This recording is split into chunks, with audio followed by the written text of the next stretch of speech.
Olá, em oposição à cor da roupa que eu estou usando, hoje foi um dia assim brilhante, né? Passamos de 1.600.000 seguidores no Twitter.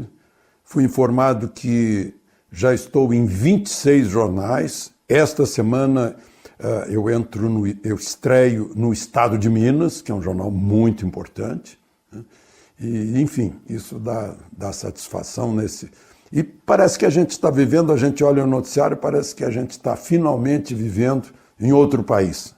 Aquele país em que a maioria quis viver pelo resultado das eleições, né? Aquelas coisas absurdas.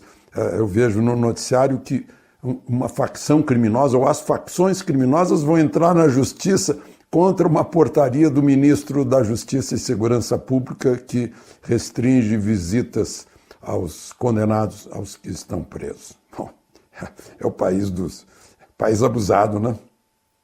Vamos lá.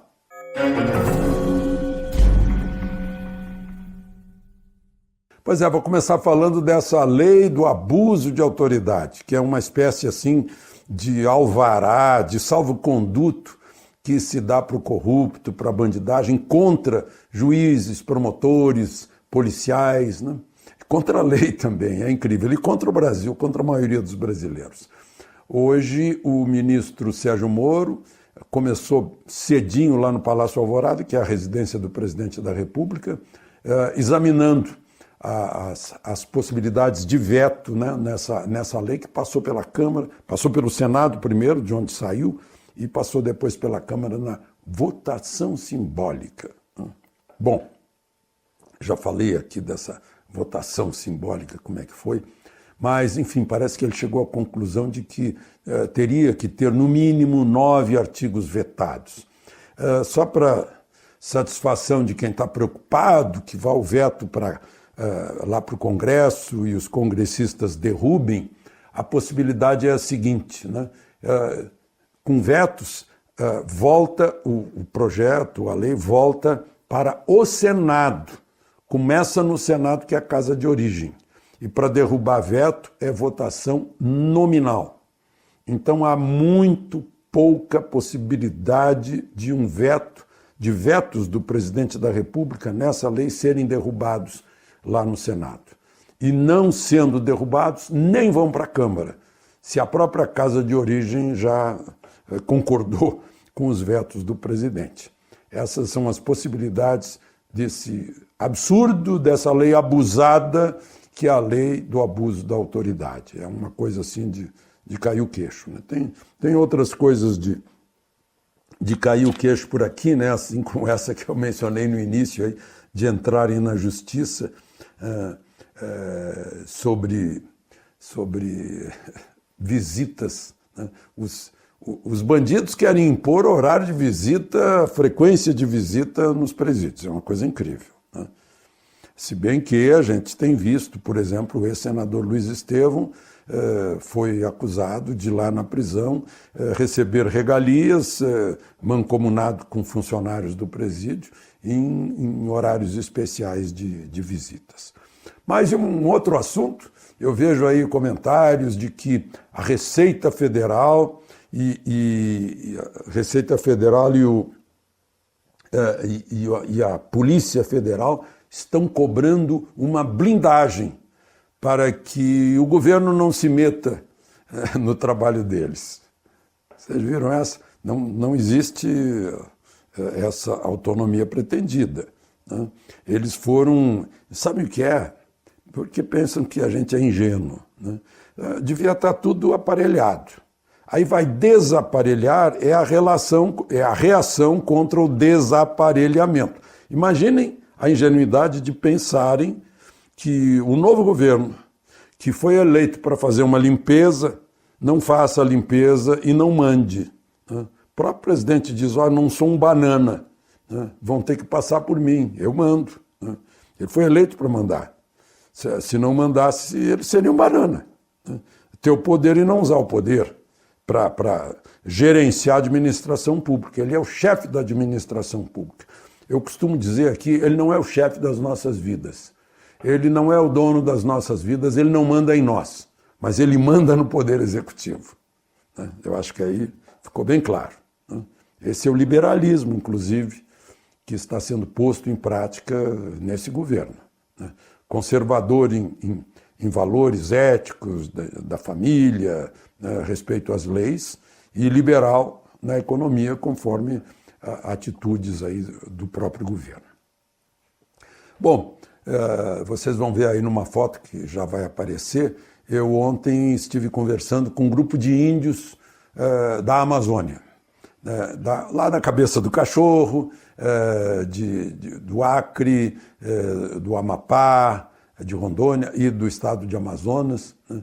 Esse que está sentado aí à minha frente é da área lá da Cabeça do Cachorro de Nióbio, né? Eles sabem tudo, né? E me disseram o seguinte: nós não queremos tutela, nós não queremos ficar na vitrina para os antropólogos nos olharem assim com uma redoma em cima da gente.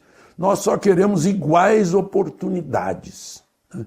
Oportunidades justas para que possamos ter as mesmas oportunidades dos demais cidadãos brasileiros. Esse aí que está na minha frente, que é da área de Nióbio, inclusive serviu o Exército Brasileiro. São excelentes soldados de proteção na nossa fronteira, né? E pela conversa que eu tive também, são excelentes cidadãos brasileiros. Bom, e está na hora né, eles estão defendendo a Amazônia.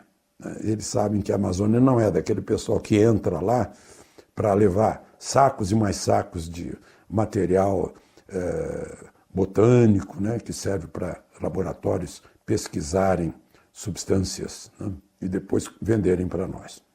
Bom, uma outra questão, falando em Amazônia, né, uma portaria do Ministério da Justiça e do Ministério das Relações Exteriores estabelece que altos funcionários da Venezuela não podem entrar no Brasil se estiverem sendo acusados de violações à democracia e violações aos direitos humanos, o que é muito fácil de se encontrarem funcionários do governo de Maduro, né, como no governo de Chávez.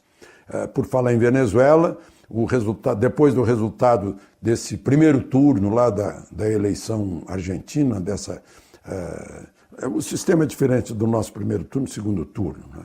Na verdade, é uma espécie assim de primária. Depois do resultado em que o candidato de Cristina Kirchner aparece na chapa e na cabeça de chapa está o Fernandes, né?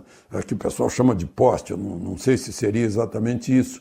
Mas quando houve esse resultado, o presidente do Brasil levou um susto e disse que cuidado que a Argentina pode se transformar em Venezuela, né? Surgiu a piada aí a extrema falta de sorte daquele venezuelano que fugiu para a Argentina, né? Então, agora, lembrando assim uma campanha que nós tivemos aqui de paz e amor, né? Parece que apareceu aí o Fernandes, ou Fernandesito Paz e Amor, né? Dizendo, olha, ninguém tem nada a temer, depois de ele ter dito que Bolsonaro, aquele chavão, né? Bolsonaro é racista, é misógino, é homofóbico, né? Espero que nunca se possa aprovar um dia, porque até agora, 7 meses de governo, não saiu uma medida de governo que possa confirmar essas acusações. Muito pelo contrário, né? Que o diga o ministério da ministra Damares, por exemplo, né? Então, agora o Fernandes disse que, olha, fique tranquilo, nós não vamos fechar a economia, para nós o Mercosul é muito importante, então tranquilize-se, presidente Bolsonaro, aquele mesmo que antes ele chamou de racista. Deu uma mudança, porque provavelmente deram uma sacudida nele e disse, opa, vai ficar pior, porque se você disser que está brigando com o Brasil, está mordendo a isca que Bolsonaro lançou, né? Bolsonaro disse isso, inclusive, para enfraquecer esse candidato, porque Bolsonaro está torcendo por Macri, né, para que seja reeleito Macri. E mostrou, olha, se vocês elegerem esse Fernandes aí com a Kirchner, vocês estarão estragando a economia, o Mercosul, vão ficar parecidos com a Venezuela, né? E ele está dizendo que não é, Então, na verdade, ele está se defendendo para não perder votos e não assustar os argentinos, como já aconteceu aqui no Brasil com aquela história do paz e amor aqui no Brasil. Bom, e por último, eu preciso informar vocês que essa história aí que todo mundo ficou falando, a gente tem que esperar um pouquinho, né? Amazônia. O Brasil está eriçado, né? Conseguiram o Papa, o Sínodo, o norueguês, a alemã, conseguiram agitar o brasileiro, eu acho que talvez como nunca antes, porque agora tem o apoio do próprio presidente da República na defesa da Amazônia, né? Nós estamos prontos para defender a Amazônia. Uma vez eu fiz uma brincadeira com o adido militar americano. Eu disse, olha, vocês estão de olho na nossa Amazônia? Ele disse, jamais vamos entrar lá, nós já levamos uma surra no Vietnã, não vamos entrar mais em floresta, né? É que as guerras hoje não são mais assim, né? As guerras vão minando, né? Como dizia Leonel Brizola, né? Tomando a sopa pelas bordas, né? Onde está mais fria. Então é pela presença subreptícia lá dentro que a gente já está vendo há muitos anos, né? Pela história de que o mundo precisa salvar a Amazônia, os brasileiros não cuidam da Amazônia, né? E aí eu fico lembrando de outras épocas em que se falava, né? Integrar para não entregar, né? A Amazônia tem que ficar bem claro da presença do Estado lá, como não há presença de Estado em alguns lugares desse país, em periferias, né? E aí a bandidagem é que toma conta. No caso da Amazônia, se a gente não estiver presente, outros países vão um dia reivindicar, em nome da humanidade, né, as riquezas da Amazônia. Por isso, é preciso ter cuidado, né? O preço de termos a Amazônia é a eterna vigilância. De Brasília, Alexandre Garcia.